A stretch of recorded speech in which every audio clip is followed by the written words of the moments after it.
Assalamualaikum warahmatullahi wabarakatuh. Perkenalkan, nama saya Abel Farih dengan NIM A11 2003 15080 dari program studi Teknik Informatika.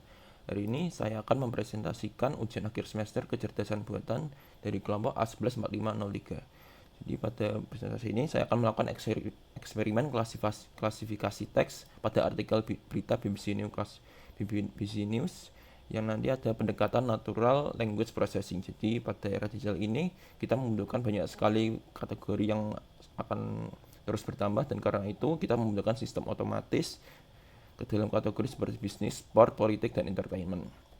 Jadi saya akan menerapkan TF-IDF sebagai metode ekstraksi fitur teks. Yang kedua, lalu membandingkan performa dua algoritma, yaitu naive Bayes dan SVM atau super vector machine. Lalu mengevaluasi hasil menggunakan metrik akurasi, precision, recall, F1 score, dan confusion metric. Jadi yang pertama kita akan melihat importnya dulu. Jadi import pandas itu untuk membaca dan mengelola dataset CSV. Terus ada matplotlib dan seaborn digunakan untuk visualisasi datanya. Terus ada trend, test split untuk membagi data, dan data uji. Lalu itu ada DF vectorizer untuk buka teks menjadi vektor numerik.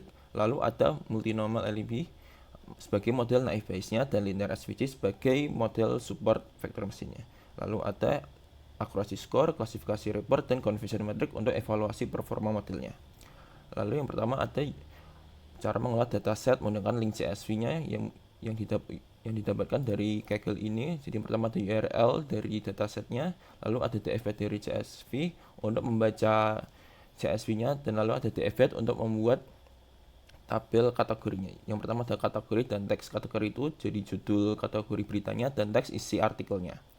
Lalu ada deskripsi dari dataset. Untuk menunjukkan deskripsi dataset itu menggunakan df shape, yaitu untuk jadi df shape itu menunjukkan bahwa terdapat 2225 data dan 2 kolom.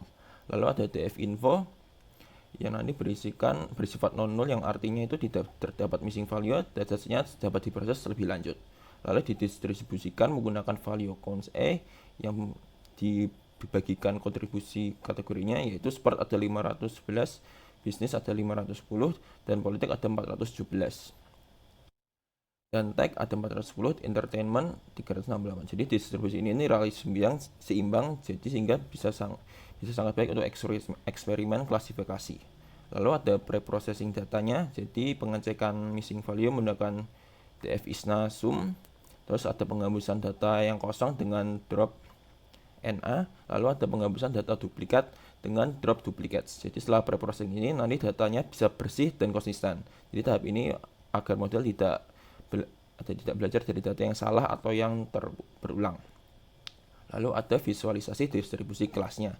Jadi menggunakan seaborn count plot. Jadi grafiknya ini akan menunjukkan kategori bisnis dan sport ini memiliki jumlah data yang terbanyak, entertainment memiliki tag yang lebih rendah, entertainment dan tag memiliki lebih rendah, dan namun secara keseluruhan tetap seimbang.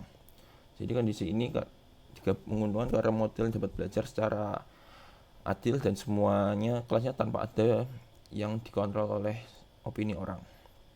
Lalu split data, trend dan test. Jadi itu dataset ini menggunakan df teks dan kategori dengan rumus tertentu ini, XY dengan TS size 02 dan random set 42. Nanti akan memunculkan trennya itu melebihi dari 80% data latih dan 20% data uji. Setelah itu ada ekstraksi fiturnya TF-IDF, yaitu untuk algoritma machine learning yang tidak dapat memproses teks langsung. Jadi dilakukan ekstraksi menggunakan TF-IDF ini. Jadi untuk menghilangkan frekuensi kata dalam dokumen dan mengurai bobot kata umum yang selalu muncul dalam dokumen. Jadi parameternya menggunakan stop word English dan stop max fiturnya 5000, yaitu data latihnya nanti 1700 dikali 5000. Seperti ini di bawahnya. Setelah itu data uji metriknya ada 426 kali 5000. Setelah itu ada trading model naive Bayes dan SVM atau vektor mesinnya, yaitu yang pertama nanti naive Bayes-nya digunakan sebagai baseline dan cepat dan sederhana untuk klasifikasi teksnya. Setelah itu SVM itu untuk uji data yang berdimensi tinggi, mencari hyperline yang terbaik untuk memisahkan kelasnya. Ini tadi dimasukkan menggunakan tadi data yang sudah dilatih TF-IDF. Lalu ada evaluasi hasil eksperimennya.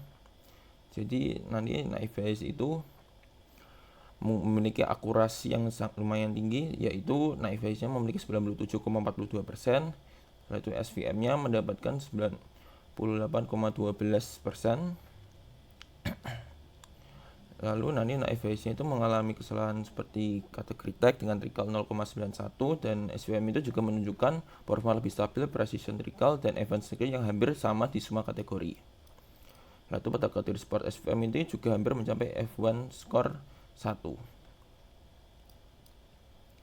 Setelah itu pada conversion matrix juga dilihatkan EVS itu memiliki beberapa kesalahan klasifikasi.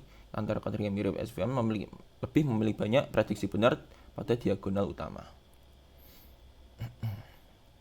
Jadi ini visualisasinya pada conversion matrixnya tadi.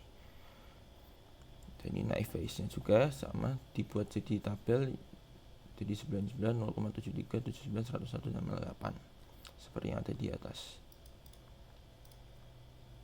Lalu pada kesimpulannya itu jadi TF-ITF itu sebenarnya